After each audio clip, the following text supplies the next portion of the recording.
তো একবার আমার প্রোগ্রাম হলো ক্যালিফোর্নিয়া, লস অ্যাঞ্জেলেস।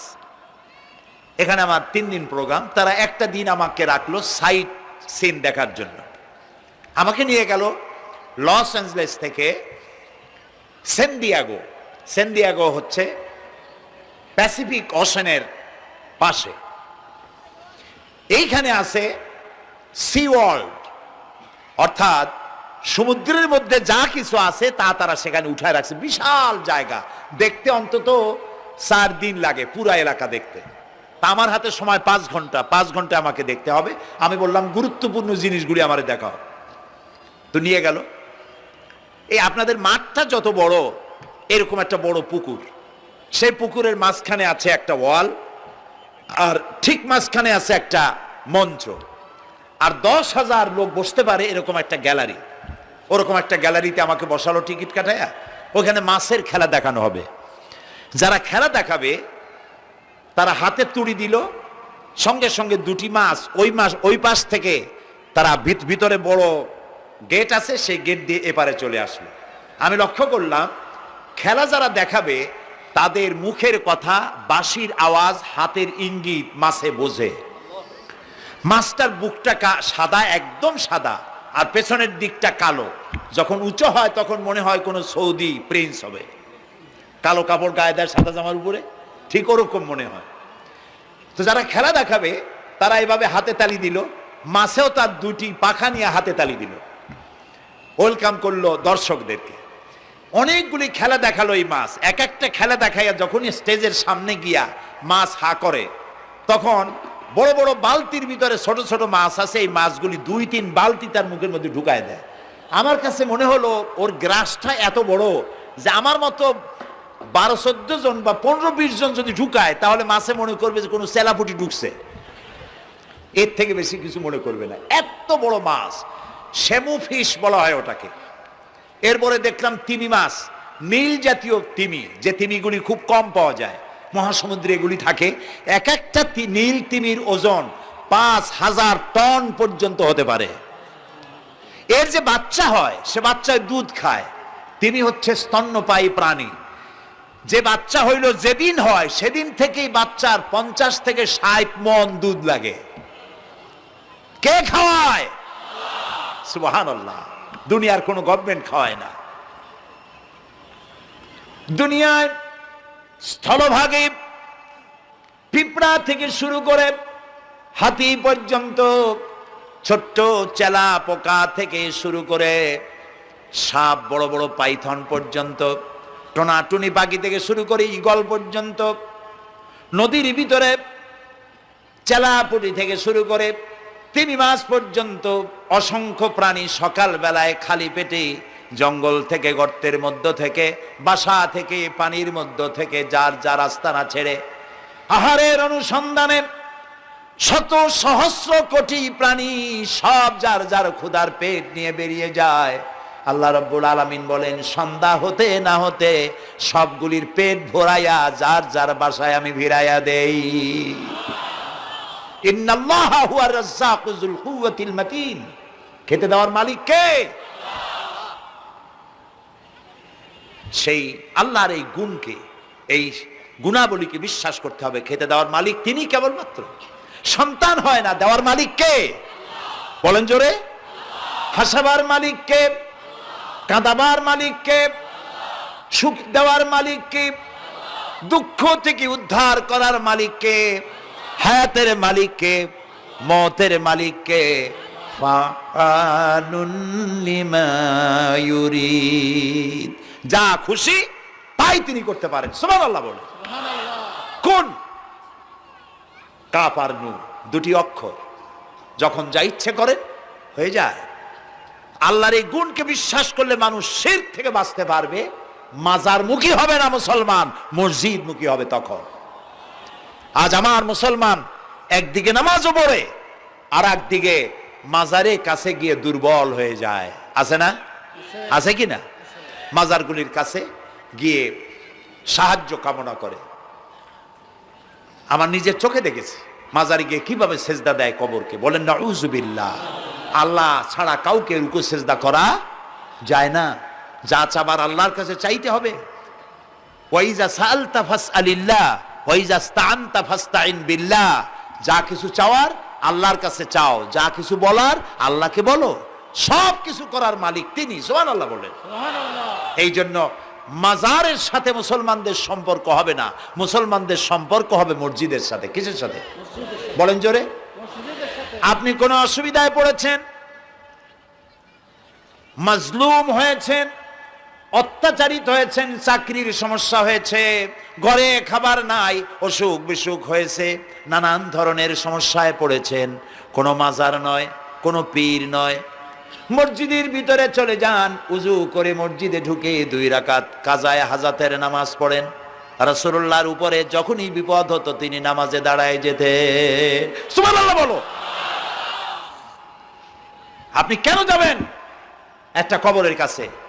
আপনার সাহায্য কামনার জন্য কোনো পীর নয়, আপনার সাহায্যের জন্য কোনো কবর নয়, সাহায্য পাওয়ার জন্য কে? আল্লাহ চান আপনার ঈমানটা খালেস হোক। আল্লাহ তাআলা এটা বরদাস্ত করতে পারেন না যে মানুষ কারো কাছে গিয়া আরেকজনের কাছে গিয়ে নতি স্বীকার করুক। আল্লাহ সহ্য করেন না। ইন্না শিরকা লাযুলমুন আযীম। শিরক হচ্ছে মস্ত বড় জুলম, অত্যাচার। আল্লাহ সব থেকে অপছন্দ করেন কোন গুনাহ বলেন? শিরক। আল্লাহ সহ্যই করেন না। কেন করেন না? একটা যুক্তিতে আসে। যারা বিবাহ করেছেন তাদের স্ত্রী যদি স্বামীর সাথে যে ধরনের হাসি খুশি প্রেমের আদান প্রদান করে, স্বামী ছাড়া যদি আরেকজন পুরুষের সাথে এরকমের ভাব বিনিময় করে, ফোনে কথা বলে, প্রেম করে, খুব সুন্দর করে ভালোবাসা দিয়ে যদি চিঠি লেখে অন্য পুরুষের কাছে, অথবা প্রেম নিবেদন করে, তাহলে স্বামীদের অবস্থা কেমন হবে বলেন? এইটার জবাব দিতেও যদি দেরি হয় তো খুবই কুলক্ষণ। হ্যাঁ, ভয়ানক হবে, ভয়ানক হয়ে যাবে। নিজের চরিত্র যতই যা হোক, বউর চরিত্র ভালো চাই। আচ্ছা বলেন তো, স্ত্রী আপনার সঙ্গে যেভাবে প্রেমের হাসি হাসে, প্রেম নিবেদন করে, ওই রকম আরেকটা পুরুষের কাছে সাথে করলে আপনার সহ্য হয় না কেন? আপনি স্ত্রীর উপরে আপনার অধিকারটা কতখানি, কি জন্যে? আপনার স্ত্রীর যে হাসি, যে মিষ্টি হাসি, যা আপনার প্রাণ কেড়ে নেয়, ওই হাসিতে আপনার কোনো অবদান আছে বলেন? তার যে টানা টানা চোখ, সুন্দর ভ্রু, মাথায় অনেক লম্বা চুল, শরীরটা সুন্দর, যৌবন, রূপ, এর ভেতরে আপনার কোনো অবদান আছে? হ্যাঁ আছে, একটু তো আছেই। আপনি যে মুখ দিয়ে বউটা হাসে, সেই ঠোঁটে একটু লিপস্টিক লাগাইছেন। যে চোখের জন্য আপনি পাগল, সেই চোখে একটু কাজল লাগাইছেন। শরীরটাকে পেঁচাবার জন্য সুন্দর একটা শাড়ি কিনে দিছেন। একটা শাড়ি দিয়ে, একটু লিপস্টিক কিনে দিয়ে, চুলের একটা ক্লিপ কিনে দিয়ে, একটা ভালো শাড়ি কিনে দিয়া স্ত্রীর উপরে যদি এত অধিকার আছে যে কোনদিন মৃত্যু পর্যন্ত কোন প্রেমের হাসি, ভালোবাসার আদান প্রদান আপনি ছাড়া আর কারো সাথে করতে পারবে না, এইটা যদি আপনার অধিকার এভাবে প্রতিষ্ঠিত হয়, তাহলে এই হাসি যিনি দিলেন, এই দাঁত, এই সুন্দর চোখ, এই রূপ, এই যৌবন যা আল্লাহ তাআলা দিলেন, তার সামনে কোনো পীর অথবা কবরের সামনে যদি হাত পাতে আল্লাহ বরদাস্ত করেন না। কথা কি বুঝে আসছে? কথা বুঝে আসছে? আলহামদুলিল্লাহ বলেন। আলহামদুলিল্লাহ। বুঝলেই আমাদের কষ্ট সার্থক। আলহামদুলিল্লাহ বলি। আলহামদুলিল্লাহ। আমরা যেন আল্লাহরে চিনতে পারি, বুঝতে পারি। আমার বিশ্বাস করুন, কোরআন আমার সামনে, আল্লাহর কসম, কোন জীবিত পীর, কোন মৃত্যু পীর আমার ভাগ্যের ভালো বা মন্দ করার কোন অধিকার রাখে না, রাখে না, রাখে না।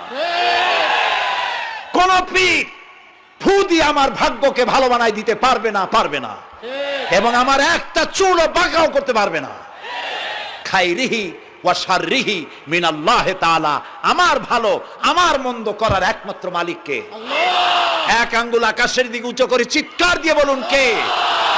আবার বলেন, আবার বলেন, আবারও বলুন। হাত নামান। আল্লাহ কবুল করুন, বলেন আমিন।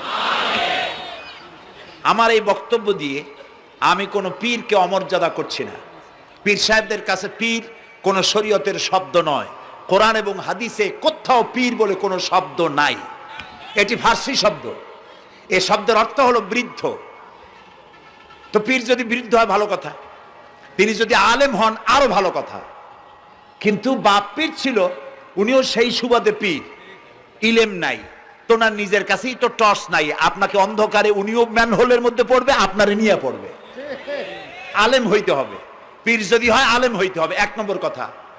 2 নম্বর কথা হলো তিনি ব্যবসায়ী হবেন না, ধর্মের নামে তিনি ব্যবসা করবেন না।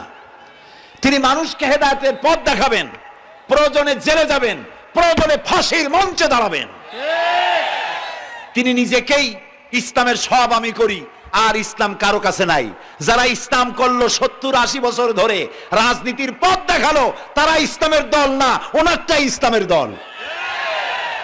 এই ধরনের ফাজলামি বক্তব্য থেকে বিরত থাকতে হবে, এই ধরনের বেয়াদবিপূর্ণ বক্তব্য থেকে বিরত থাকতে হবে।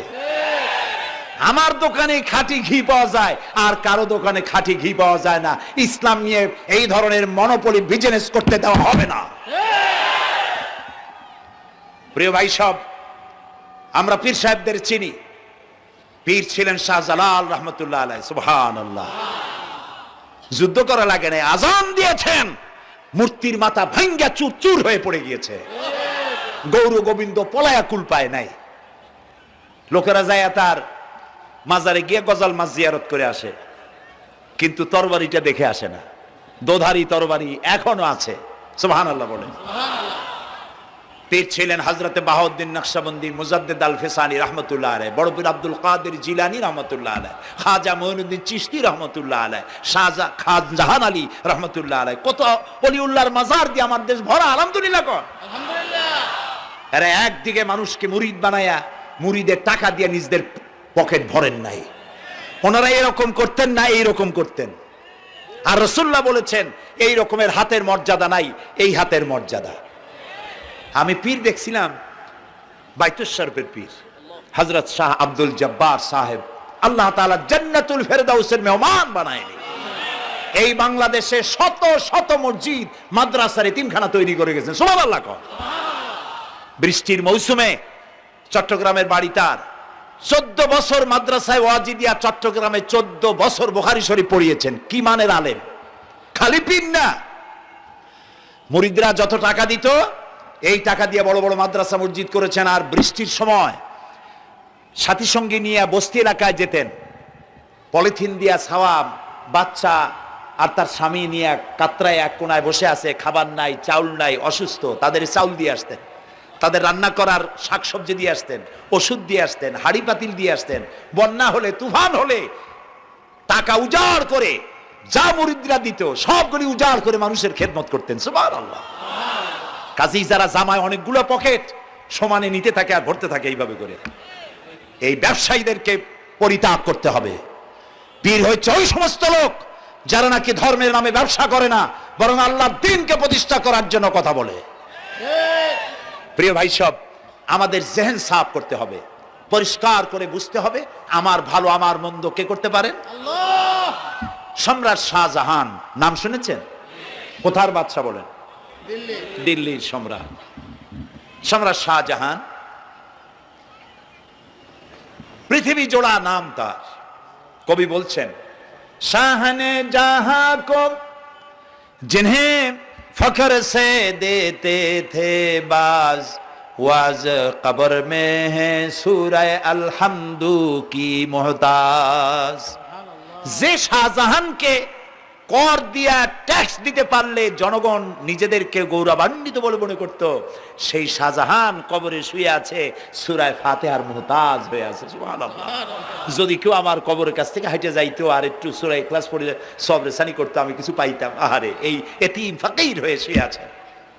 এক ফকির দিল্লি ঘুরতেছে, একজন বলছে, ভাই তোমারে তো খয়রাত করে দেখতেছি আমি সেই ছোটবেলা থেকে, খালি তুমি খয়রাত করো। একটা জিনিস আপনারা মনে রাখবেন, গরিব, আজকে যারা গরিব পরিশ্রমের মধ্য দিয়ে কালকে তারা ধনী হতে পারে, কিন্তু যারা ভিক্ষুক, যারা ভিক্ষা করে, জিন্দেগিতে কোনোদিন তারা বড় হতে পারবে না। ভিক্ষা করা যাদের অভ্যাস, জীবনেও বাড়ি করতে পারবে না, জীবনেও ধনী হইতে পারবে না, কিন্তু গরিব ধনী হইতে পারবে। কারণ হলো আল্লাহর কাছে দুইটা বৈধ জিনিস অত্যন্ত ঘৃণিত। কয়টা? একটা হলো তালাক, আর একটা হলো ভিক্ষাবৃত্তি, মানুষের কাছে চাওয়া। আল্লাহ পছন্দ করেন না। তো ভিক্ষুক ঘুরতেছে, একটা লোক বলল, মিয়া তোমার তো সারা জীবনই খরচ করতে দেখি। খরচ করবো না, করবো কি? যার কাছে যাই সে দেয় 4 আনা 2 আনা 1 টাকা, এর বেশি তো দেয় না। তেদি আমি কেমনে বড় লোক হবো? কয় যে তুমি বাদশার চোখে দেখো না, বাদশার চোখে দেখো না। কয় বাদশার কাছে কি আমার মতো লোক যাইতে পারে নাকি? কল না, যাইতে হবে, যাও। বাদশা একবার যাবা, এমন দেওয়া দেবে জীবনে আর তোমার খরচ করা লাগবে না। পাতি শিয়ালের পিছনে ঘুরে তো লাভ নাই। পাতি শিয়ালে খায় মুরগি, তোমার একটা ঠ্যাং দেবে, দাঁতের খেলালের কাজ হবে না। বাঘের পিছনে ঘোরো, বাঘে খায় গরু আর হরিণ, একটা রান দিলে তুমি 1 সপ্তাহ খাইতে পারবে। কাজে ঘুরতে গিয়েও বোঝা উচিত কার সাথে ঘুরি। তো বলছে বাদশার কাছে যাও। তো বাদশারে পাবো কই? কই তো দেখলাম কেবল মসজিদে ঢুকলো। তারপরে ফকির গিয়ে দাঁড়ায় আছে বারান্দায়, দেখে যে উনি বাদশা ভেতরে বসে হাত তুলে আছে ভাবে, আর চোখ দিয়ে পানি পড়ে দাড়ি ভিজে ভিজে পড়তেছে। নামাজ শেষ করে, মোনাজাত শেষ করে বাদশা বেরিয়েছেন। কোন বাদশা? শাহজাহান। বাইরে আসার পর ফকির বলল আসসালামু আলাইকুম, বলে ফকির রওনা করছে। বাদশা বলে দাঁড়াও, তুমি যে রওনা করলা, তোমার তো ভিক্ষুক মনে হয়, আর লোকেরা যারা ভিক্ষুক না তারাও তো আমার কাছে চায়, আর তুমি তো ভিক্ষুক, চাইলে না কেন কিছু? ভিক্ষুক বলে জাহাপানা, আমি কিছু চাইতে এসেছিলাম আপনার কাছে, কিন্তু আপনার করুণ অবস্থা দেখে আমার জ্ঞানের চোখ খুলে গিয়েছে। আমি দেখতে পেলাম আমি যার কাছে চাইতে এসেছি, আমি তো কান্দি না, হাতও পাতি নাই। যার কাছে চাইতে আসতাম দিল্লির সম্রাট, আবার কোন সম্রাটের কাছে হাত পেতে ভিক্ষুকের মতো কি জানি চায়, আর চোখ দিয়া পানি পড়ে দাড়ি ভিজে ভিজে পড়ছে। আমার জ্ঞানের চোখ খুলে গেছে, দুনিয়ার বাদশার কাছে আর চাইব না। বাদশা কান্দে যে বাদশার কাছে, তার কাছেই চাইব। প্রিয় ভাই সব, এই জন্যে জিহন সাফ করে ফেলুন। দুনিয়ার কোনো মানুষের জন্য, মানুষের কাছে নয়, কোনো কবরে নয়, কোনো কারো কাছে নয়, আল্লাহ তাআলার কাছেই আমরা নামাজের মধ্যে ঘোষণা করেছি, ইয়াকা না'বুদু ওয়া ইয়াকা নাস্তাঈন। আল্লাহ তাআলা, তোমার একমাত্র ইবাদত করি, তোমার কাছেই সাহায্য চাই। কাজেই সাহায্য আল্লাহর কাছে। কার কাছে চাইবো বলে? আল্লাহ আমাদের ঈমান পোক্ত করে দিন। আমরা বলি আমিন, আমরা বলি আমিন। অসুখ বিসুখ হইলে পরে ধৈর্য ধরবেন। অনেক মানুষ আছে জ্বর হইলে কয় যে এত নামাজ পড়ি খালি জ্বর আমারই হয়, এত রোজা রাখি, ভালো ভালো কাম করি, আমার ছেলের অসুখ মোটে সারি না। এই জাতীয় কথা বলবেন না। মোমেনের পায়ে যদি কাঁটাও ফোটে, সওয়াব থেকে খালি নাই। ধৈর্য ধরতে হবে। কাঁটা ফুটছে, বলেন ইন্না লিল্লাহ। আজাবান লিল মুমিন, মুমিনের জন্য বড়ই আশ্চর্য ব্যাপার, বিপদ হইলেও শুকর আদায় করে, আর সুখে থাকলেও শুকর আদায় করে। সুবহানাল্লাহ বিহামদি। বিপদ আসলে সে বলে ইন্না লিল্লাহি, বলেন ইন্না লিল্লাহি ওয়া ইন্না ইলাইহি রাজিউন। আর যখন শান্তি আসে বলে আলহামদুলিল্লাহ। দুই অবস্থায় তার জন্য নিয়ামত আল্লাহর তরফ থেকে সে পায়, আলহামদুলিল্লাহ।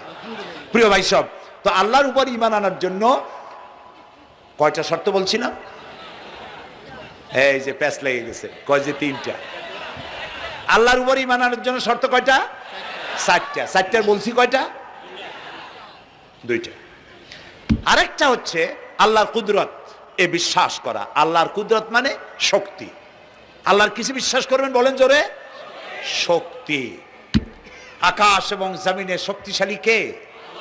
কিন্তু আমার দেশের জনগণ, কিছু কিছু রাজনীতিবিদরা বলে জনগণই নাকি সকল ক্ষমতার, সকল শক্তির উৎস।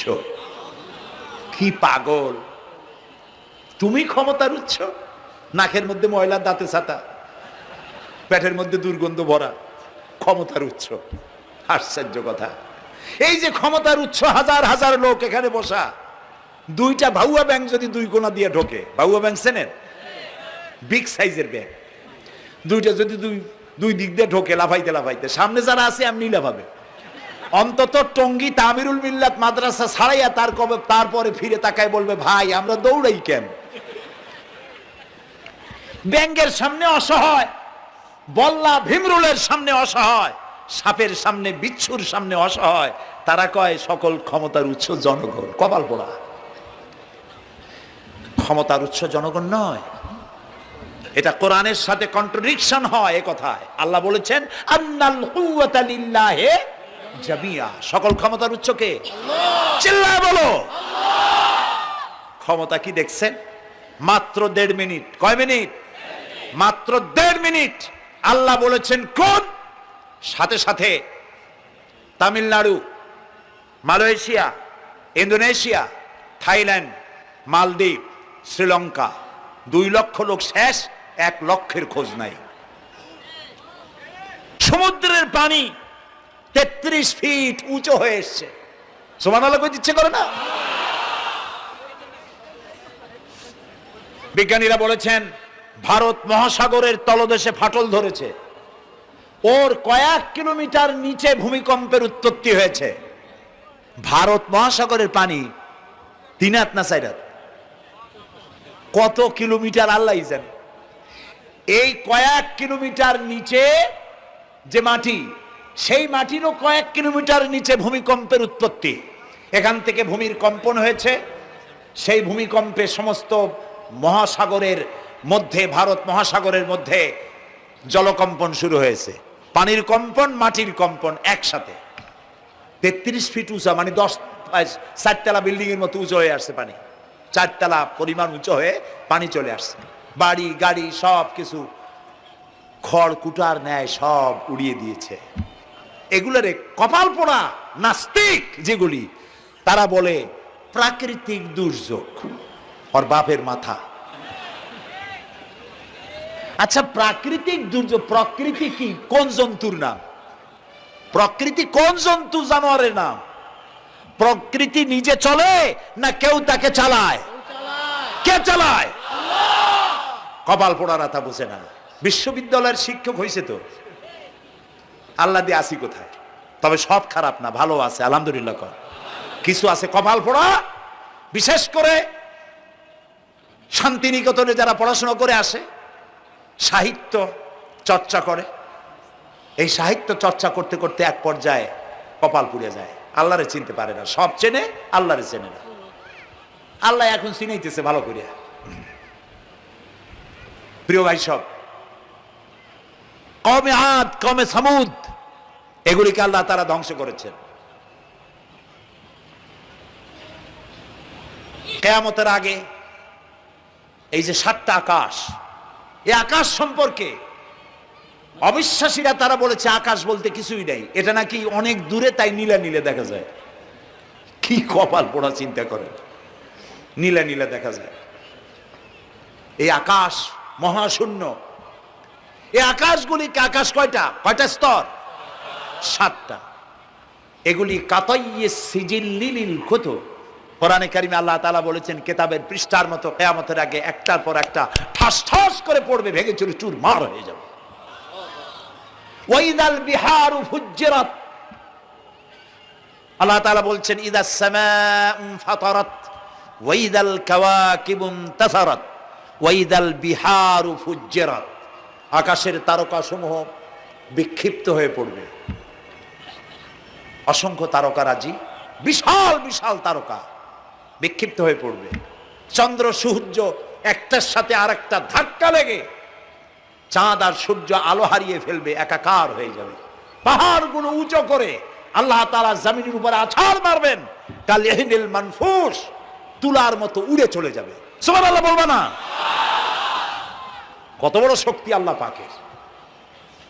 ওয়াইদাল বিহারু ফুজ্জিরাত, সমুদ্র সমূহ বিদীর্ণ হয়ে যাবে। সমুদ্রে যত পানি আছে সমস্ত পানিগুলি নিঃশোষিত হয়ে যাবে মাটির তলায়, এবং সেখানে অগ্নুৎপত্তি হবে। কোরআনে কারিমে আল্লাহ বলে দিয়েছেন গোটা সমুদ্রগুলিতে আগুন জ্বলতে থাকবে। এগুলি কিয়ামতের আলামত। আল্লাহ পাকের অফুরন্ত মেহেরবানি।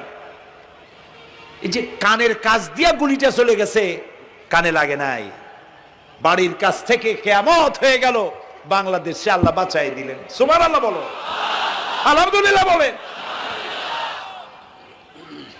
আমাদের প্রতিবেশী দেশগুলিতে যেভাবে আঘাত লাগছে, ওর 1000 ভাগের 1 ভাগের আঘাত কয়েক সেকেন্ড যদি বাংলাদেশে হতো, আমাদের সব অপরিকল্পিত শহর। রাজুক পারমিশন দিয়েছে 3 তলার, করা হয়েছে 7 তলা।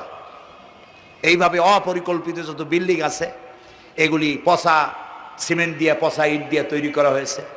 2-3 সেকেন্ডের ভূমিকম্প যথেষ্ট এই শহর লণ্ডভণ্ড করে দেওয়ার। অসংখ্য মানুষ মারা যাবে, অসংখ্য বাড়িঘর শেষ হয়ে যাবে। এদেরকে রেস্কিউ করার মতো মডার্ন ইকুইপমেন্টসও গভর্নমেন্টের কাছে নাই। এই জন্য আল্লাহর কাছে সেজদা দিয়া গুনার তওবা করতে হবে, আল্লাহ আমাদের মাফ করে দাও, আমার এই গরিব দেশটাকে কিয়ামত পর্যন্ত এই গজব থেকে বাঁচাও। প্রিয় ভাই সব, আল্লাহ তাআলার ক্ষমতার ওয়াজ আমি আজ করতে পারবো না, অনেক লম্বা হয়ে যাবে। কারণ আমাকে 3টা পুঁজির কথা তো কমসে কম বলতেই হবে, অল্প করে হলেও। শুনবেন তো? আল্লাহ তৌফিক দিক, বলেন আমিন। তো আল্লাহ তাআলার ক্ষমতায় বিশ্বাস করা, তার প্রচন্ড ক্ষমতা, যা খুশি তাই বলেন করতে পারেন। মরাকে জিন্দাকে মারতে পারেন, মরুভূমিতে ফুল ফুটাতে পারেন। সুবহানাল্লাহ, যা খুশি তাই করতে পারেন। এই শক্তি সহকারে আল্লাহকে বিশ্বাস করতে হবে। 4 নম্বরে আল্লাহর হুকুম এবং হাকাম, আদেশ নিষেধ। আমি আল্লাহরে বিশ্বাস করি, এই কথার কোনো দাম নাই যদি তার আদেশ না মানি। এই কথার কোনো দাম নাই যদি তার নিষেধকে আমি আমার জীবনে প্রত্যাহার না করে চলতে পারি। মুসলমান বলে দাবি করার কোনো মূল্য নেই। একদিকে নামাজ পড়ি, আর একদিকে ওজনে কম দেয়, খাদ্যে ভেজাল দেয়, বেপরদা করি, মিথ্যা কথা বলা হয়, ওজনে কম দেয়, খাদ্যে ভেজাল দেয়, জমিনের আইল ঠালে আমানতের খেয়ানত করে। আল্লাহর হুকুম মানা হলো না, রসুলের আদেশ মানা হলো না। আল্লাহর উপর ঈমান আনার জন্য 4র্থ শর্ত হচ্ছে আল্লাহ যা বলেছেন মাথা নত করে মেনে নিতে হবে, বলতে হবে সামি'না ওয়া আতা'না। বলেন সামি'না ওয়া আতা'না, শুনলাম আর মেনে নিলাম। বলেন তো জোরে, শুনলাম আর মেনে নিলাম। সুবহানাল্লাহ বলেন। মুমিনেরা এই প্রশ্নই করবে না মদ হারাম কেন, মুমিনেরা এই প্রশ্নই করবে না জুয়া হারাম কেন, মুমিনেরা এই প্রশ্নই করবে না জেনা হারাম কেন। একটাই জবাব, মদ হারাম কেন? আল্লাহ হারাম করেছেন তাই হারাম। জেনা হারাম কেন? আমার আল্লাহ হারাম করেছেন তাই হারাম। জুয়া হারাম কেন? আমার আল্লাহ হারাম করেছেন তাই হারাম। কোন যুক্তি নাই। যুক্তির, আল্লাহর নিষিদ্ধ জিনিসে যুক্তি তালাশ করে কেবলমাত্র শয়তান। আল্লাহর আদেশ নিষেধের যুক্তি তালাশ করে কে? শয়তান। মুমিনের কাজ হলো সামি'না, বলেন, ওয়া আতা'না, শুনলাম আর মানলাম, বাস, শেষ কথা, খালাস। এই গেল 4টি শর্ত পুরো হয়ে গেল। এই 4টি শর্ত যদি পূরণ করতে পারি তাহলে আল্লাহরে বিশ্বাস করছি এটা প্রমাণিত হবে, এটা জাস্টিফাই হবে, এটা সত্যতা প্রমাণ হবে যদি আল্লাহর হুকুম মতো। 1 নম্বরে হলো, আমি আবার কথাটা প্যাকেট করে দিই যাতে করে আপনারা বাড়ি নিয়ে যাইতে পারেন। আল্লাহর উপরে ঈমান এনেছি, এই কথাটাকে কমপ্লিট করার জন্য শর্ত কয়টা? 4টা। 1 নম্বরে আল্লাহর অস্তিত্বে বিশ্বাস, বলেন আল্লাহর অস্তিত্বে বিশ্বাস। 2 নম্বরে আল্লাহর গুণাবলীতে বিশ্বাস। 3 নম্বরে আল্লাহর ক্ষমতায় বিশ্বাস। 4 নম্বরে আল্লাহর আদেশ এবং নিষেধে বিশ্বাস, মান্য করে চলা। আল্লাহ যেন এই তৌফিক আমাদের দেয়, বলেন আমিন। আল্লাহ রাব্বুল আলামিন দুনিয়ায় শান্তি, আখিরাতে জাহান্নাম থেকে মুক্তি দেওয়ার জন্য আল্লাহ পাক আমাদেরকে একটা ব্যবসার কথা বলেছেন। ওই ব্যবসায় পুঁজি কয়টা? বলেন। 3টা পুঁজি। বলছি কয়টা? দেখেন যে কেমনি প্যাঁচ লাগে। বলছি মাত্র একটা, সে একটা ডাল বাইর করছি 4টা। এবার আসেন মূল পয়েন্টে। এবার দ্বিতীয় পয়েন্ট, রসুলের প্রতি ঈমান। আমরা তো রসুলের প্রতি ঈমান আনছি কিনা বলেন? রসুলের প্রতি ঈমান এনেছি। আমাদের এই ঈমান যথেষ্ট নয়, কারণ আমাদের ঈমান হলো রবিউল আউয়াল মাসে ঈমান তাজা হয়, ঠিক না? ঠিক না? রবিউল আউয়াল মাস যখন আসি, ব্যানারটা নাই, শামিয়ানাটা নাই, রাস্তাগুলিতে ফ্ল্যাগ লাগাই আর আলোকসজ্জা করি। মন্ত্রীরা আসেন, নেতারা আসেন, সিরাতুন নবী মাহফিলে দাঁড়ায় বলেন নবীর আদর্শ অনুসরণ করা ছাড়া উপায় নাই। অথচ ওনার পা থেকে শুরু করে মাথা পর্যন্ত নবীর আদর্শ নাই। আবার এই নেতা রামকৃষ্ণ মিশনে, রামকৃষ্ণ পরমহংসদেব তার মঞ্চে গিয়ে বলেন রামকৃষ্ণের নীতির ছাড়া বিকল্প কিছুই নেই। আবার গৌতম বুদ্ধের জন্মবার্ষিকী উদযাপনের জন্য সেখানে গিয়ে বলেন, গৌতম বুদ্ধের অহিংস নীতি অনুসরণ করা ছাড়া জাতির যোগীনাথ হওয়ার আর কোনো পথ নাই। যেখানে যায় সেই জায়গার গুলি ধরে। রবিউল আউয়াল মাস আসতে পারে, আলোকসজ্জা করে ইয়া নবী সালামু আলাইকা, ইয়া রাসূল সালামু আলাইকা। এরপরে গরম গরম জিলাপি রাসূলুল্লাহকে বুঝায় দেওয়া হলো, হে রাসূল আপনি তাকিয়ে দেখেন কত মহব্বত আপনারে করি, আপনার মহব্বতের জন্য আমাদের শহরের কোন মিষ্টির দোকানে আর মিষ্টি নাই, সব আমরা খাইয়া শেষ করছি। এই হলো মহব্বত। এই মহব্বতে এই ইমানে কাজ হবে না। এই ইমানে বলেন কাজ হবে না। কোন ইমানে কাজ হবে? রাসূলের প্রতি ইমানের অর্থ কি? এর অর্থ হচ্ছে নবী করিম সাল্লাল্লাহু আলাইহি সাল্লাম আমাদের রাসূল, আমাদের নেতা। আমাদের রাসূল আমাদের নেতা, আমরা তার উম্মত, তার অনুসারী। অনুসারীর কাজ কি? নেতার পূর্ণাঙ্গ অনুসরণ করণ। রাসূলুল্লাহর আনুগত্য করতে হবে, এটা কে বলেছেন? আল্লাহ রাব্বুল আলামিন সূরা আলে ইমরানের মধ্যে বলেছেন, কুল ইন কুনতুম তুহিব্বুনাল্লাহ ফাত্তাবিউনি ইউহিব্বুকুমুল্লাহ ওয়া ইয়াগফির লাকুম যুনুবাকুম আল্লাহু গফুরুর রহিম। হে নবী আপনি বলুন, তোমরা যদি আল্লাহকে ভালোবাসো তাহলে তোমার কাজ হচ্ছে, তোমরা যদি আল্লাহকে ভালোবাসো তাহলে তোমরা আমার আনুগত্য করো, আমার অনুসরণ করো। কার? রাসূলের। বলেন কার? রাসূলের অনুসরণ যদি তোমরা করো, খেয়াল করে শুনতেছেন তো? আল্লাহ তাআলা বলছেন, নবী আপনি বলেন, তোমরা যদি আল্লাহকে ভালোবাসো, তোমাদের এই দাবি যদি সত্য হয়, তাহলে আমার অনুসরণ করো, আমার আনুগত্য করো। আমার অনুসরণ, আমার আনুগত্য করলে পরে তোমাদের কে আল্লাহ রাব্বুল আলামিন ভালোবাসবেন এবং তোমাদের তামাম জিন্দেগির সমস্ত গুনাহ খাতা আল্লাহ তাআলা মাফ করে দিবে। আমরা কি গুনাহ মাফ করাইতে চাই? বলেন চাই? আসুন রাসূলের আনুগত্য করুন। রাসূলের আনুগত্য কিরকম? রাসূল যেভাবে মুছ কাটছে আমরা সেইভাবে মুছ কাটবো, তিনি দাড়ি যেভাবে রাখছেন আমরা সেইভাবে রাখবো, তিনি চুল কাটছেন যেভাবে সেইভাবে করব, তিনি পায়ের নখ হাতের নখ যেভাবে কাটছেন সেইভাবে করব, তিনি যেভাবে বিবাহ করেছেন সেই সুন্নত অনুযায়ী বিবাহ, তিনি যেভাবে দেশ চালাইছেন সেইভাবে দেশ চালাবো। রাসূলের অনুসরণের অর্থ শুধু এই নয় যে তিনি যেভাবে সুরমা লাগাইছেন আমি ওইরকম সুরমা দেব, তিনি যেভাবে কদু খাইছে আমিও কদু খাবো, এইটা নয়। এটা নয়, শুধু রাসূলের আনুগত্য হবে মুরগির ফার্ম থেকে শুরু করে জাতিসংঘ পর্যন্ত, জীবনের সব ক্ষেত্রে। আর বিশ্বাস করতে হবে তিনি শেষ নবী, তারপরে আর কোন নবী আসবে না। আল্লাহ রাব্বুল আলামিন সূরা আহজাবের মধ্যে বলেছেন, মা কানা মুহাম্মাদুন আবা আহাদিম মির রিজালিকুম ওয়ালাকির রাসূলুল্লাহি ওয়া খাতামান নাবিয়্যিন। মুহাম্মদ সাল্লাল্লাহু আলাইহি ওয়াসাল্লাম তোমাদের কোন পুরুষদের পিতা নন, তিনি আল্লাহর রাসূল এবং তাকে দিয়ে নবুয়তের মিশনকে খতম করে দেওয়া, কমপ্লিট করে দেওয়া হয়েছে। আর কোন নবী, রাসূলুল্লাহ বলেছেন লা নাবিয়্যা বাদি ওয়ালা রাসূল, আমার পরে আর কোন নবী আসবে না, রাসূল আসবে না। কথা বুঝে আসছে? আল্লাহর নবীর পরে আর কোন নবী হবে না। আল্লাহর নবী বলেছেন, একটি ইমারত তৈরি করে তার ভিতরে একটা ইট যদি খালি থাকে, একটি ইটের জায়গা যদি শূন্য থাকে, তাহলে সকলের চোখে ধরা পড়বে। ওই ইটখানা দিলে পরে বিল্ডিংটা কমপ্লিট হয়ে যায়। নবুয়তির যে ইমারত আল্লাহ তৈরি করেছিলেন, ওর ভিতরে একটা ইটের অভাব ছিল। আল্লাহ পাক আমাকে দিয়ে সেই শূন্য জায়গা পূরণ করে দিয়ে নবুয়তের মিশনকে কমপ্লিট করে দিয়েছেন। রাসূলুল্লাহ বলেছেন আমার পরে আর কেউ নবী হবে না।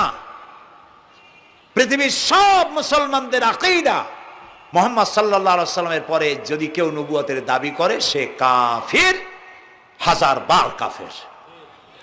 তারা যারা তাকে যারা নবী মানবে তারাও। রাসূলুল্লাহ বলেছেন আমার পরে 30 জন মিথ্যেবাদী নবুয়তের দাবি করবে। তার মধ্যে একজন তো দাবি করছে রাসূলের জীবদ্দশায়, একটা ছিল মেয়ে লোক আর একটা ছিল পুরুষ। পুরুষটার নাম ছিল মুসাইলামা কাযযাব, নামই ছিল কাযযাব। কাযযাব মানে মিথ্যাবাদী। দেখছেন অবস্থা, নামই মিথ্যাবাদী। উম্মতেরা কইল যে আপনি তো একজন নবী, আমরা সৌভাগ্য আর দুর্ভাগ্য হোক আপনারা নবী বলে মানলাম। মুহাম্মদ সাল্লাল্লাহু আলাইহি সাল্লামের কাছে প্রায় জিবরাইল আসে আর ওহী আনে, আর আপনি আমাদের কোনো ওহী দিতে পারলেন না পর্যন্ত। কয় যে কেবল না নবী হইলাম, অপেক্ষা করো, ওহী আসবেন। বেশ কিছুদিন যাওয়ার পর খুব চিন্তা ভাবনা করে কয় যে ওহী একটা আসছে। উম্মতেরা সব দৌড়ে আসছে, কি ওহী? কয় যে এইমাত্র শেষ রাত্রে জিবরাইল আসছিল, আইসে আমারে কয়ে গেল, একটা সূরা নাজিল করলো। সূরাটা কি? ইন্না আতাইনাকাল আকাক ফাসাল্লি লিরাব্বিকা ওয়াজআক ইন্না শানিয়াকা হুয়াল আবলাক। উম্মতেরা কয় সর্বনাশ, এই সূরা পড়তে গেলে তো আমরা কাইসা মরে যাব। এর অর্থ তো খুব বিকায়দা। কি কি সূরা নাজিল হলো আপনার উপরে? ইন্না আতাইনাকাল আকাক, মানে আমি তোমাকে হুতুম পেশা দান করেছি, সুতরাং তুমি তোমার প্রভুর উদ্দেশ্যে নামাজ পড়ো আর চিৎকার মারো, কারণ তোমার শত্রুরা সাদা এবং কালো বর্ণের। আমরা তো আগামাথা কিছু বুঝলাম না, কি ওই? আচ্ছা ঠিক আছে, পয়গম্বর মুহাম্মদ সাল্লাল্লাহু আলাইহি সাল্লামকে তার উম্মতেরা নিয়ে যায় তাদের বাগানে, মাঝে মধ্যে নিয়ে যায়। নিলে পরে যে কুয়ায় পানি থাকে না, শূন্য কুয়া পানিতে ভরে যায়। যে গাছতলা দিয়ে তিনি হেঁটে যান, যে খেজুর গাছে খেজুর নাই, সেই গাছতলা দিয়ে রাসূল হেঁটে গেলেন, গাছে ফল ধরে যায়। আপনি তো এরকম কিছু দেখাইতে পারেন না। কয় তোমরা তো আমার নেও না, চলো না যাই। নিয়ে গেছে, যাইয়া দেখে যে কুয়ার পাড় দিয়ে যায়, যে কুয়ায় পানি থাকে তা থাকে না, শুকায় যায়। যে গাছতলায় দিয়ে যায়, ওই গাছে খোরমা থাকলে সাথে সাথে খড়গুলো ঝরে যায়। উম্মতের কয় কি একটা কপাল পড়া নবী পাইলাম বাগে। আল্লাহ তারে শেষ করছে দুনিয়া থেকে, জাহান্নামে চলে গেছে। সেই মহিলাটাও গেছে, সেও গেছে। রাসূলুল্লাহ বলেছেন এইরকম 30 জন মিথ্যাবাদী নবুয়তের দাবি করবে কিয়ামতের আগ পর্যন্ত। গোলাম আহমদ কাদিয়ানী, এ হলো ইতিহাসে আমরা যদ্দ পাই, তার পর্যন্ত 28 জন হয়েছে। মুহাম্মদ সাল্লাল্লাহু আলাইহি সাল্লামের ইন্তেকালের পর ওকে নিয়ে হয়েছে 28 জন। কয়জন হইল? বাকি আছে কয়জন? তাই বলে কিয়ামত যে এই 2 জন হইলি আগামী বছর বা 5-6 বছরের মধ্যে কিয়ামত হবে, ওইটা চিন্তা করেন না। এই পৃথিবীতে একটা লোক আল্লাহ শব্দ উচ্চারণ করার যদি থাকে, কিয়ামত সে পর্যন্ত হবে না। সুবহানাল্লাহ। সুতরাং বহুত দেরি আছে কিয়ামতে। তবে ওর মতো আরো শয়তান 2 জন আসবে। গোলাম আহমদ কাদিয়ানী বলল, আমি পয়গম্বর, আমি নবী, আমার উপরে ওহী আসে। তো তার সঙ্গে ওই যুগের বড় আলেম মাওলানা আতাউল্লাহ শাহ বুখারী রহমতুল্লাহ আলাইহি, তিনি বললেন, আচ্ছা তুমি যে নবুয়তের দাবি করো, এই শক্তি তুমি পাও কই? কয় যে আমার শক্তি তো কোরআন, কোরআনের মধ্যেই আছে আমার কথা। কোথায়? কয় সূরা সফের মধ্যে আছে, ইয়াতি মিন বাদি ইসমুহু আহমদ। ঈসা আলাইহিস সালাম আমার ব্যাপারে ফোরকাস্ট করেছেন, ভবিষ্যৎবাণী দিয়েছেন যে আমার পরে একজন আসবে, তার নাম হবে আহমদ। আমি তো সেই আহমদ। মাওলানা বুখারী বলছেন, বেকুব, ঈসা আলাইহিস সালাম যার কথা বলেছেন তার নাম, ঈসা আলাইহিস সালাম যার কথা বলেছেন তার নাম হলো ফকাত আহমদ, আর তোমার নাম হলো গোলাম আহমদ। তাহলে এতে করে বোঝা যায় ঈসা আলাইহিস সালাম যার কথা বলেছেন তুমি সেই আহমদের গোলাম। তো তুমি নবুয়তের দাবি করো কেন? গোলাম আহমদ কয় যে হুজুর, আমার নামের আগে গোলাম বৈশা একটু সমস্যা হয়েছে, ঠিক, তো গোলামটারে যদি বাদ দেই তাহলে তার আপনি আপত্তি করতে পারেন না, আমি আহমদ থাকি আর আপনি আমার উম্মত হয়ে যান। আমি আমার কথা ঈসা আলাইহিস সালাম বলেছেন। মাওলানা বুখারী বলছেন, দেখো তোমার ফতোয়া অনুযায়ী তুমি বলছো নামের প্রথম অংশ বাদ দিয়া শেষের অংশ নিয়ে তোমার উপর ঈমান আনতে, তাহলে আমি আমার নাম আতা আল্লাহ। তোমার ফতোয়া অনুযায়ী আমার নামের প্রথম অংশ বাদ দিলাম, আতা গেছে, থাকছে আল্লাহ। আর আল্লাহ হয়ে বলছি তোর মতো গাধারে আমি নবুয়ত দেই নেই। এরপর এই শয়তানের মউত হলো কোথায়? বলেন কোথায়? পায়খানার ভিতরে। এই কাদিয়ানীরা, গোলাম আহমদ কাদিয়ানী কাফের, ওরে যারা নবী বলে মানে তারাও কাফের। প্রিয় ভাই সব, পৃথিবীর 48টি মুসলিম দেশ কাদিয়ানীদেরকে নন মুসলিম মাইনরিটি হিসেবে ঘোষণা দিয়েছে রাষ্ট্রীয়ভাবে। সৌদি গভর্নমেন্ট আইন পাশ করেছে, কিয়ামত পর্যন্ত কাদিয়ানীরা মক্কা মদিনায় প্রবেশ করতে পারবে না। বিগত 100 বছরের ভিতরে কোনো কাদিয়ানি মক্কা মদিনায় ঢুকতে পারে নাই। আজকে বাংলাদেশে খতমে নবুয়তের আন্দোলন নতুন কিছু নয়। দীর্ঘদিন থেকে এই উপমহাদেশে খতমে নবুয়তের আন্দোলন চলছে। এই আন্দোলন চলবে যতদিন পর্যন্ত সরকারের পক্ষ থেকে তাদেরকে নন মুসলিম মাইনরিটি ঘোষণা না করা হচ্ছে, আন্দোলন চলবেই। এদের লাশ রাস্তায় ফেলাই দিবা আর 14 কোটি মুসলমান তাকিয়ে তাকিয়ে দেখবে, তা বিশ্বাস করো না। খতমে নবুয়তের আন্দোলন যারা করেন, এই জাতির 14 কোটি মুসলমানের সমর্থন তাদের পেছনে রয়েছে। কাজী তাদের ব্যাপারে উচ্চবাচ্য কথা বলতে গিয়ে ব্যারিস্টার হন, আইনজীবী হন, যেই হন, খতমে নবুয়তের আন্দোলন যারা করে তাদের ব্যাপারে কথা বলতে গিয়ে মুখ সামনে কথা বলবেন। এদেশের মানুষ শহীদ হয়ে যাবে, কাদিয়ানীদেরকে বরদাস্ত করবে না। আমাদের দেশে হিন্দু, থামুন, আমাদের দেশে হিন্দু, খ্রিস্টান, বৌদ্ধ আমাদের দেশের নাগরিক অধিকার ভোগ করে না? আমাদের সমান নাগরিক অধিকার তারা ভোগ করে। কাদিয়ানীরাও হিন্দু খ্রিস্টানদের মতো নন মুসলিম মাইনরিটি হিসেবে এদেশে বসবাস করে নাগরিক সুবিধা ভোগ করবেন, কোনো অসুবিধা নাই। কিন্তু আপনি মুসলমান বলে দাবি করবেন না, শেষ নবী মানবেন না, আমরা এই ব্যাপারে কিয়ামত পর্যন্ত আপোষ করব না। কেবলমাত্র মূর্খ, দালাল, হারামখোর তারাই কাদিয়ানীদের পক্ষ অবলম্বন করতে পারে, ইমানদারেরা পারে না।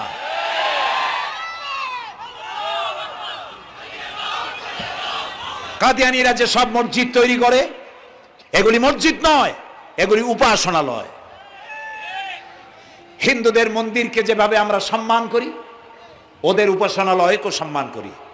কিন্তু কাদিয়ানীরা যতদিন মুসলমান নামের পরিচয় দিতে থাকবেন, আমরা আমাদের অধিকার আদায়ের জন্য সুশৃঙ্খল ভাবে গণতান্ত্রিক পদ্ধতিতে আমরা এই অধিকার আদায়ের চেষ্টা করব। খতমে নবুয়তের আন্দোলন কোনো রাজনৈতিক আন্দোলন নয়, এটি আমাদের ইমানের আন্দোলন। যারা আন্দোলন করতেছেন তারা আমাদের ফরজে কিফায়ার দায়িত্ব পালন করছেন। প্রিয় ভাই সব, রাসূলের প্রতি ঈমান আনতে হলে এরকম ঈমান আনতে হবে, তারপরে আর কোনো নবী আসবে না। তারপরে কথা হলো তাকে অনুসরণ করতে হবে পায়ের নখকাটা থেকে শুরু করে মাথার চুল পর্যন্ত, জীবনের সব ক্ষেত্রে রাসূলের অনুসরণ করতে হবে। তিনি সেনাপতি ছিলেন, শ্রমিক ছিলেন, পিতা ছিলেন, নানা ছিলেন, স্বামী ছিলেন, ঠিক না? তিনি রাষ্ট্রপ্রধানও ছিলেন। আজকে যারা ধর্ম আর রাজনীতি আলাদা করেন তারা মুনাফিক, মুসলমান নয়। তারা কি? মুনাফিক। এই জন্য আমাদেরকে মনে রাখতে হবে নবী করিম সাল্লাল্লাহু আলাইহি ওয়াসাল্লাম রাষ্ট্র পরিচালনা করেছেন। যারা ধর্ম আর রাজনীতি আলাদা করেন তারা মুসলমান হিসাবে আল্লাহর কাছে পরিচিত হতে পারবেন না। প্রিয় ভাই সব, নবীজি মক্কা থেকে মদিনা এলেন। মদিনা এসে রাষ্ট্রপ্রধানের দায়িত্ব পালন করলেন। আজ তিনি রাষ্ট্রপ্রধান। কোরআন হলো সংবিধান, কোরআনের আইন চালু করে দিলেন। চুরি বন্ধ হলো, ডাকাতি বন্ধ হলো, জেনা ব্যভিচার বন্ধ হয়ে গেল। মানুষ দরজা খুলে ঘুমাবার সুযোগ পেল। সুবহানাল্লাহ, সুবহানাল্লাহ।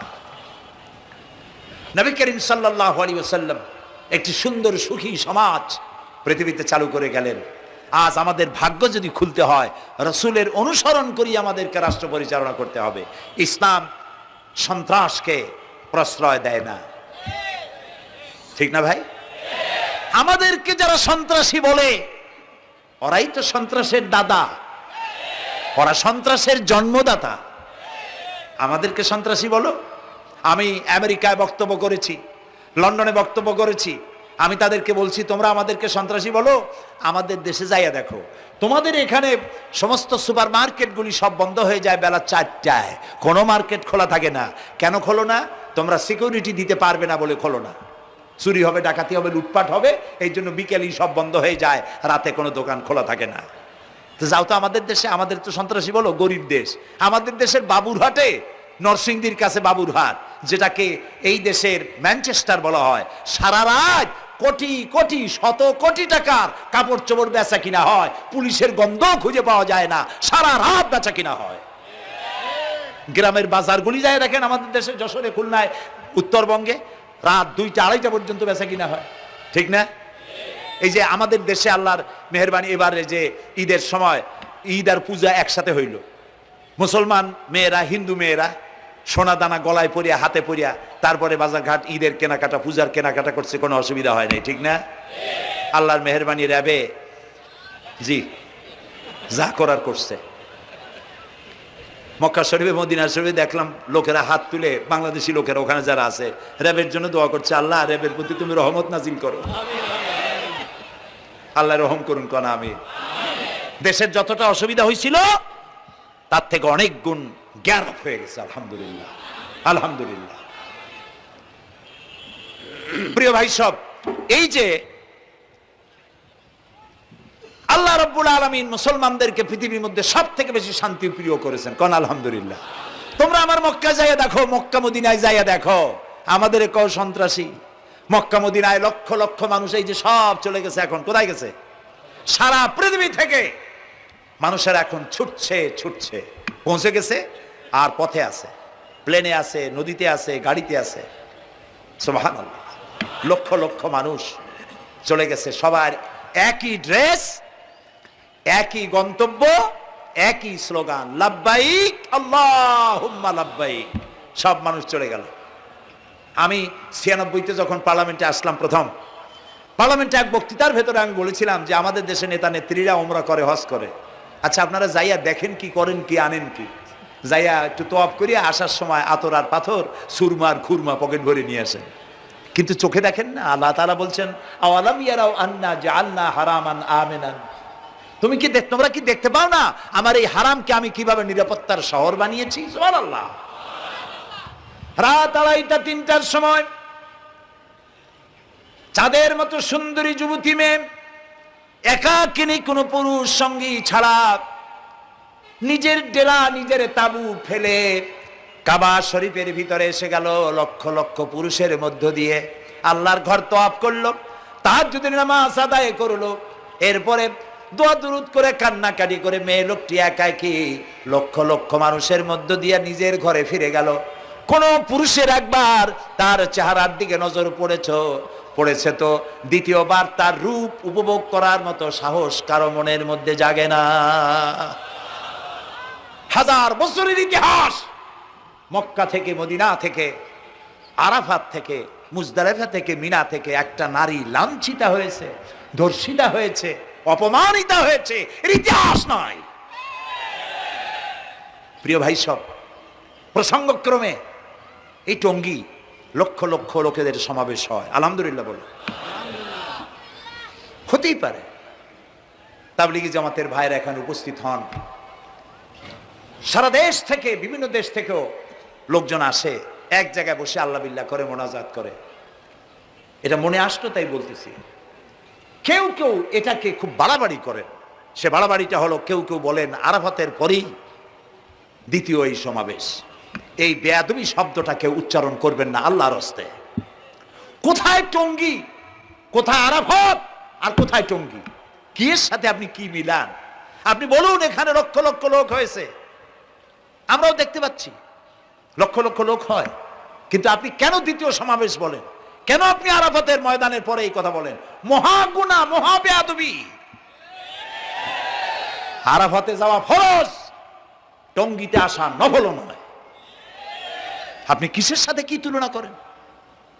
জিন্দিগিতে এই চিন্তা করবেন না। কিছু কিছু লোক আছে গ্রামের মধ্যে, অবশ্য কোনো আলেম, কোনো মুরব্বীরা এইসব কথা বলেন না, মূর্খ যারা, তারা এই ধরনের কথা ছড়াইছে গ্রামে। 3 বার টঙ্গীতে আসতে পারলে 1 হজের সওয়াব হয়। বলেন নাউজুবিল্লাহ। শুধু 3 বার না, কিয়ামত পর্যন্ত লোকের এখানে আসতে থাকলে আরাফাতের ময়দানে 1 সেকেন্ডে যে সওয়াব হবে তাও হবে না। আরাফাত হচ্ছে সেই ময়দান যেখানে আদম আলাইহিস সালাম থেকে শুরু করে মুহাম্মদ রাসূলুল্লাহ সাল্লাল্লাহু আলাইহি সাল্লাম পর্যন্ত সব নবীদের চোখের পানি শুকিয়েছে। পৃথিবীর কোটি কোটি মানুষ এখানে কাঁদছে। আর আল্লাহ রাসূল বলেছেন, আল হাজ্জুল মাবরুর লাইসা লাহুল জাযাউ ইল্লাল জান্নাহ। একটা কবুল হজের সওয়াব আল্লাহর কাছে বেহেশত দেওয়া ছাড়া আর কিছুই নেই। মান হাজ্জা লিল্লাহ ফালাম ইয়ারফুস ওয়ালাম ইয়াফসুক রাজা কায়াউমিন ওয়ালাদাতহু উম্মুহু, রাওয়াহুল বুখারী। বুখারী শরীফের হাদিস।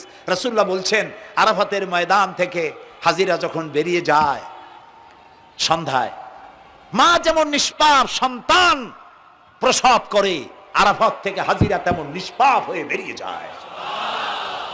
আল্লাহর রাস্তে আপনারা এই তুলনাটা কেউ করবেন না। বলবেন অনেক বড় সমাবেশ হয়েছে, লক্ষ লক্ষ লোক হয়েছে, বাস শেষ, এটা দ্বিতীয় সমাবেশ, আরাফাতের পরের এটা দ্বিতীয় স্থান অবলম্বন করেছে, এইসব বাজে কথা আর একদিনও বলবেন না। মহাবে আদবি যদি কেউ বলে থাকেন আস্তাগফিরুল্লাহ পড়ুন, পড়েন আস্তাগফিরুল্লাহ।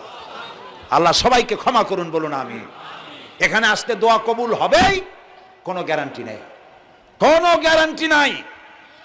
কিন্তু রাসূলুল্লাহ বলেছেন আরাফাতের ময়দানে দোয়া কবুল হয়। রাসূলুল্লাহ বলেছেন আল্লাহর ঘরের কাছে দাঁড়ায়া মুলতাজিমে দাঁড়ায়া এমন কোন দোয়া করি নাই যে আল্লাহ কবুল করেন নাই। কাজে এই সব চিন্তা করবেন না প্রিয় ভাই। সব রসুলের প্রতি ঈমান আনতে হলে রসুলের জীবনকে জানতে হবে। রসুলের জীবন আমরা অনেকেই জানি না। বাংলা ভাষায় বহুত বইপত্র বেরিয়েছে রসুলের জীবনী সংক্রান্ত, মেহেরবানি করে কিনবেন এবং পড়বেন। রসুলের প্রতি ঈমানের অর্থ হলো রসুলুল্লাহর পা থেকে শুরু করে মাথা পর্যন্ত সবটা আমল করা এবং তাকে মোহাব্বত করা। রসুলকে কি করবো আমরা? কি মোহাম্মদ সে ওয়াফা তুনে তু হাম তেরে ये जहां चीज ही क्या लोह कलम तेरे है। মোহাম্মদ সাল্লাল্লাহু আলাইহি সাল্লামের সঙ্গে যদি তুমি মহব্বতের কানেকশন জুড়িয়ে দিতে পারো, তার অনুসরণ আর অনুকরণ যদি করতে পারো, আকাশ আর জমিন তো দূরের কথা, লোহ কলম পর্যন্ত আল্লাহ তোমার জন্য করে দেবে। নবী করিম সাল্লাল্লাহু আলাইহি সাল্লামের উপর ঈমান আনার অর্থ হলো তার অনুসরণ অনুকরণ করা। 3 নম্বরে ওয়াতুজাহিদুনা ফি সাবিলিল্লাহি বিআমওয়ালিকুম ওয়া আনফুসিকুম, আল্লাহর রাস্তায় লড়াই করো জান দিয়া আর মাল দিয়া। কি দিয়া কোন তো? জান দিয়া আর মাল দিয়ে। আমরা কিন্তু বলি হুজুর আসি আপনার সাথে, আপনার পিছনে আসি, জানটা দিয়ে দেব। এই মানুষেরা খুব চালাক। আপনি জান দিলে তো মাল থেকে যাবে। আগে দেবেন কি? মাল, পরে দেবেন জান। মাল দিতে হবে, জান দিতে হবে আল্লাহর দ্বীন প্রতিষ্ঠার জন্য। রাসূলুল্লাহ জীবন দিয়ে, সাহাবায়ে কেরাম জীবন দিয়েছেন, রাসূলুল্লাহ রক্ত দিয়েছেন, দান মোবারক শহীদ হয়েছে। আমি দেখেছি ওহদের মাঠে, আমি ওহদে যখন সফর করেছি, আল্লাহ বহুবার নিয়েছেন আলহামদুলিল্লাহ। আমাকে সেখানকার একজন আলেম মদিনার, তিনি আমাকে নিয়ে গেলেন ওহদে বেশ কয়েক বছর আগে। ওহদে গিয়ে দেখলাম, আমাকে দেখালো যে নবী করিম সাল্লাল্লাহু আলাইহি সাল্লামের যেখানে দান শহীদ হয়ে গিয়েছিল, দাঁত মুবারক শহীদ হয়েছে, রাসূলুল্লাহ বেহুশ হয়ে পড়ে গেছিলেন। তাকে হযরতে আবু বকর, হযরত ওমর, হযরত ওসমান এই 3 জনে উঁচু করে নিরাপদ জায়গায় নেওয়ার জন্য দৌড়াচ্ছিলেন। পাহাড়ের উপরে যখন উঠতেছিলেন, ওই 3 জন রসুলকে ঘাড়ে করে নিয়ে উঠতেছেন। পাহাড় তখন কাঁপতেছিল, পাহাড় কাঁপতেছে, এত বড় কাঁপন উঠেছে পাহাড়ের। পাহাড় সেই এলাকা থেকে কাগজ কাটলে, কেচি দিয়ে কাগজ কাটলে যেমন রেজা রেজা হয়ে যায়, আমার নিজের চোখে আমি দেখলাম। তিনি আমাকে দেখালেন এই সেই এলাকা যেখানে রসুলকে উঠানো হয়েছিল। পাহাড় আল্লাহর ভয়তে কাঁপতেছিল তরতর করে। সেই উঁচা জায়গা, একটা বিশ্রামের মতো জায়গা পাহাড়ের মধ্যে, সেইখানে তাকে নিয়ে যখন রসুলকে যখন শোয়ানো হচ্ছিল, পাহাড় কাঁপতেছে। নবী করিম সাল্লাল্লাহু আলাইহি সাল্লাম তখন বলছেন, উসবুতি ইয়া জিবাল, উসবুতি ইয়া জিবাল, ইন্নাকা আলাইয়া নবিয়ান ওয়াস সিদ্দিকিন ওয়াস শাহীদাইন।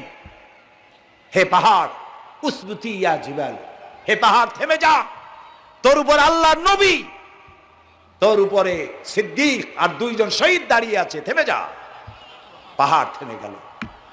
সিদ্দিক হযরত আবু বকর, 2 জন শহীদ তোর উপরে, হযরতে ওমর, হযরতে ওসমান রাদিয়াল্লাহু তাআলা আনহুমা। কবে শহীদ হবে? রাসূলুল্লাহ আজকে বলতেছেন তোর উপরে 2 জন শহীদ দাঁড়িয়ে আছে।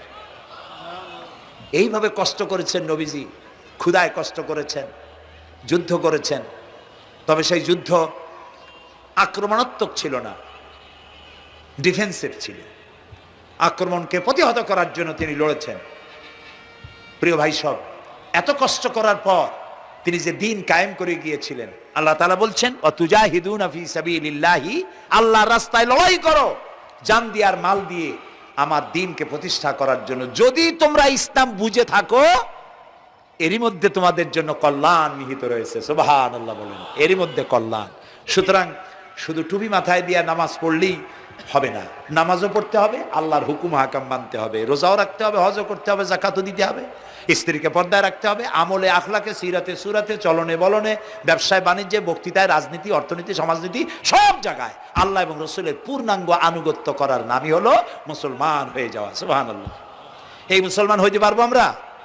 আল্লাহ যেন তৌফিক দেখেন, আমিন। সবাই বলেন আমিন। আমি এখন আপনাদের নিয়ে মোনাজাত করবো। মোনাজাতের আদব বসা, দাঁড়ানো ভাইয়ের একটু বসেন। এই যত মানুষ দাঁড়ায় আছেন মেহেরবানি করে একটু বসেন। আমি কিন্তু একবারও বলিনি আপনারা বসেন। দাঁড়ানো ভাইরা মেহেরবানি করে বসেন, মোনাজাত করবো আপনাদের নিয়ে। প্রায় 2 লক্ষ লোক মারা গেছে ভূমিকম্পে, আর 1 লাখের উপরে নিখোঁজ। তাদের জন্য দোয়া করবেন না? যে আল্লাহ আমাদের বাঁচাই দিলেন তাদের জন্য, তার জন্য দোয়া শুকর আদায় করবেন না? সুতরাং বসেন, বসতে বলছি, দাঁড়াতে বলিনি। মোনাজাতের জন্য সবাই বসেন, আর একটু জোরে সরে জিকির করেন লা ইলাহা লা ইলাহা।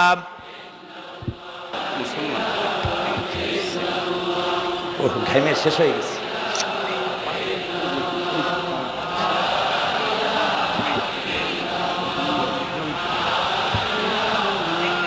বয়স কত? 18-20। বাড়ি কোথায়?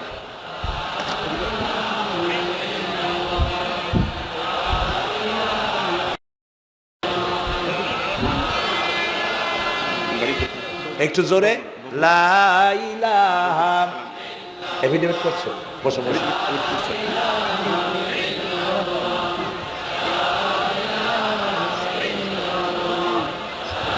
আচ্ছা, আমি তো মোনাজাতের কথা বলছি। মোনাজাত থুয়ে যদি কেউ হাঁটে তো এটা একটা বড় বদকিসমতির ব্যাপার। এত মানুষ একসাথে আল্লাহর কাছে মোনাজাতের লোভ কিভাবে সামলান? কেমনে হাঁটেন? এক যুবক ইসলাম কবুল করার জন্য আসছে।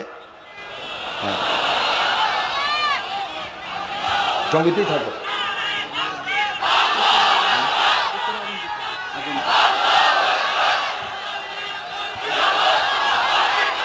জি,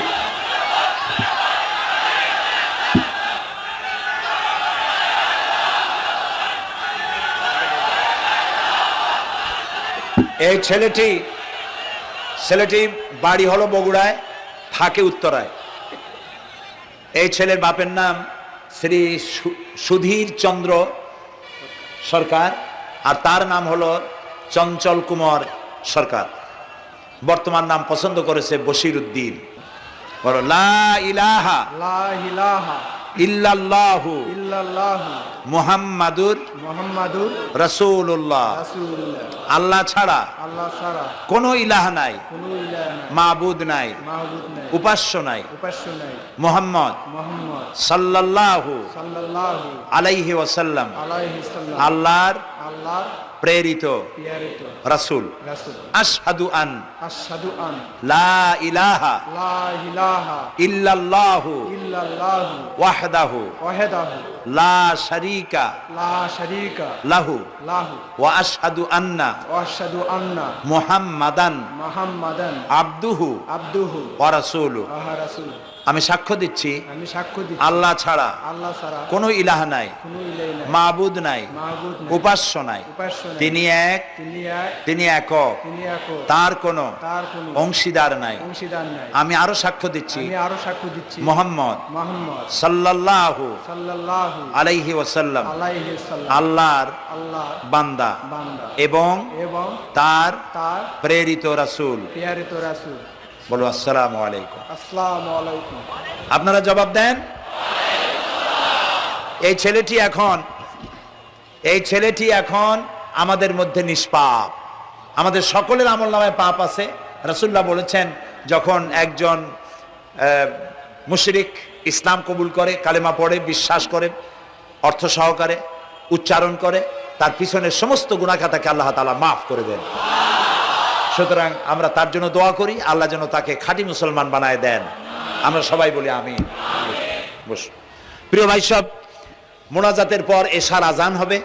আমরা বা জামাত এশার নামাজ পড়ে যাব ইনশাআল্লাহ। বলেন ইনশাআল্লাহ। এত বড় জামাত আমরা কোথাও পাবো না, এবং জীবনে আরেকটা জামাত এরকম পাবো তার কোনো নিশ্চয়তাও নাই, ঠিক না ভাই? নামাজ আমরা আদায় করে যাব 5 ওয়াক্ত। কি বলে, এখানে সারা জীবন 5 ওয়াক্ত নামাজ সঠিকভাবে আদায় করব, আর এশার নামাজ আমরা এখানে জামাতে আদায় করে যাব।